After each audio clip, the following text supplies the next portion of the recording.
¿Qué onda, chavos? ¿Cómo están?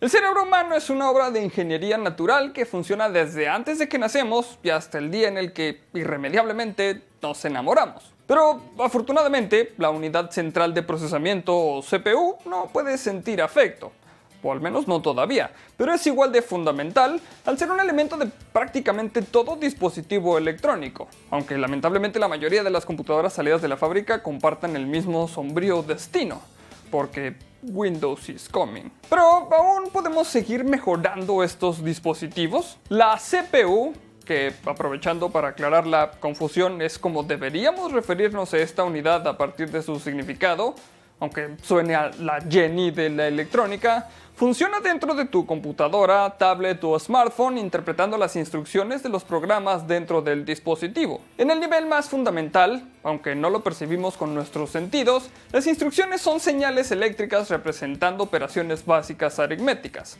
como sumar pares de números del tipo lógico, por ejemplo para comparar si un valor es igual a otro, o de entrada-salida del sistema, que es la manera en que se obtienen o regresan los valores sobre los cuales se realizan las operaciones. Las CPUs han cambiado drásticamente desde las primeras versiones, pero lo que no tiene para cuándo cambiar es 1. Que en lo fundamental siguen siendo lo mismo, y 2. Que el uso que le da Windows a las CPUs sigue siendo lamentable, porque, admítelo, el único 10 del último Windows está en su nombre. Entonces, ¿cuál es la operación fundamental de la mayoría de las CPU? Bueno, estos dispositivos ejecutan instrucciones en secuencia, o mejor dicho, ejecutan programas que en el nivel más fundamental se representan por una serie de números que se mantienen en una cierta memoria. Sin importar su naturaleza particular, casi siempre se tienen 4 pasos en la CPU de arquitectura von Neumann. Primero, se leen los datos, luego se interpretan según el código en el que haya sido escrito. Se ejecutan las instrucciones interpretadas y luego se escriben los datos resultantes. Para tener una idea más intuitiva de cómo es procesada la información en una CPU, podemos pensar en el proceso de enviar un mensaje por WhatsApp. Imagina que quieres enviar un mensaje al primo de un amigo tuyo, pero que solo tienes el número de tu amigo. Lo primero es escribir el mensaje, que es temporalmente almacenado en tu dispositivo, y le pides a tu amigo que lo reenvíe, no sin antes tener una copia del mensaje, y al final llega a su destino. Ahora, imagina lo mismo con varios miles de intermediarios.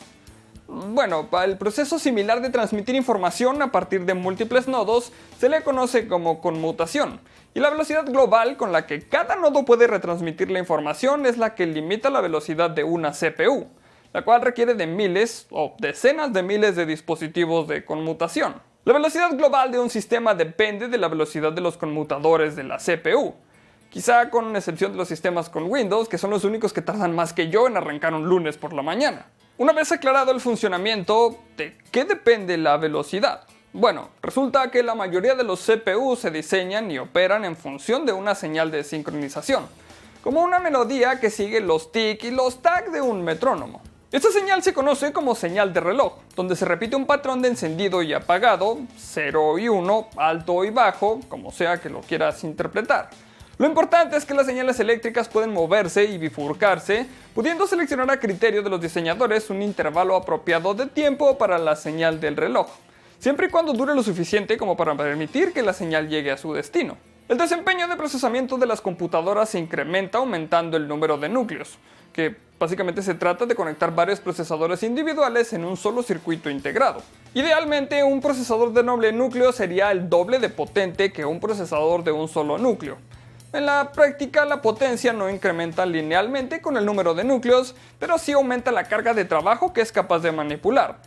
Porque en teoría, la teoría y la práctica son lo mismo, pero en la práctica, pues no.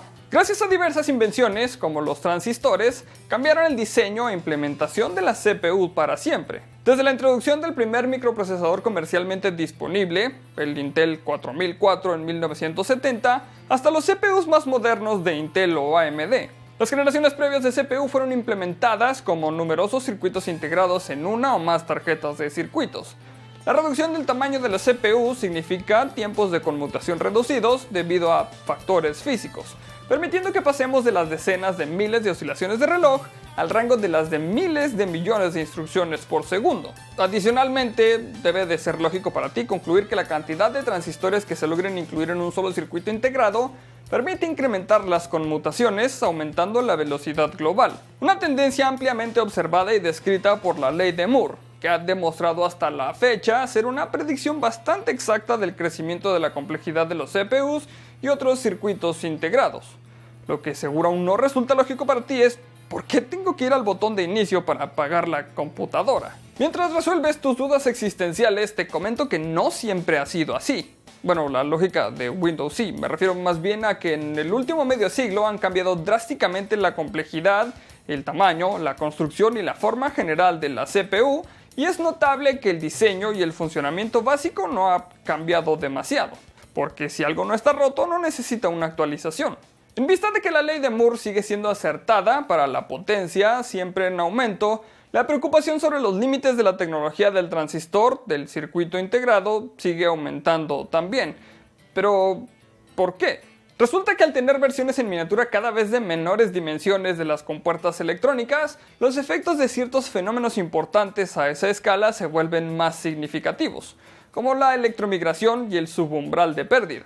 Si bien no son los factores por los que la industria se encuentra preocupada, sí determina que se estudien nuevos métodos de computación, como la llamada computación cuántica, así como ampliar el uso de paralelismo y otros métodos que extiendan la utilidad de los modelos clásicos, porque el problema de la potencia no se resolverá apagando y encendiendo el equipo. Entonces, para concluir, a diferencia del administrador de tareas de Windows que ante un problema no responde, la respuesta que te puedo ofrecer es que sí, se tienen diversas maneras de incrementar las capacidades de las CPUs que nos han permitido alcanzar velocidades que hace unos años atrás no habríamos ni siquiera soñado. Pero por más que se intentan diseñar sistemas cada vez más rápidos, no podemos evitar que ese familiar con conocimientos casi nulos en informática y que se limita a dar siguiente cuando se cree que el cuento de ser el visitante número 1.000.000 y que luego se queja de que su equipo está demasiado lento, te siga pidiendo ayuda. A menos de que tú seas ese familiar. Al final, cuando se te cierra una puerta, casi siempre se abre una ventana, y otras alternativas en el diseño se seguirán explorando. Pero si se te cierra una puerta y se te abren muchas ventanas, entonces el problema es que estás usando Windows. Muchas gracias por ver este capítulo. Si el video te gustó y quieres ayudarme a seguir haciendo videos y a mejorar el contenido, o si simplemente me quieres invitar a una cerveza por el buen trabajo, en la descripción del video te voy a dejar el link a mi Patreon. O simplemente puedes compartir el video con tus amigos y si aún no estás suscrito al canal, este es el mejor momento para hacerlo. Los saludos de hoy son para Arnau Estañol, para David Verne Galindo, para Luis Barrios, para Said Ávila Valle y por último un saludo para Luis Josué Cuenca Olivares. Ya sabes que si quieres que te salude solamente tienes que dejar un comentario. Por aquí abajo te voy a estar dejando mis redes sociales para que me sigas y podamos estar más en contacto y recuerda que hay videos nuevos todos los martes y viernes. Recuerda también darle click a la campanita para que te lleguen todas las notificaciones de los videos. Solamente me queda recordarles que mi nombre es Arnoldo Montaño y como siempre, nos veremos en el futuro.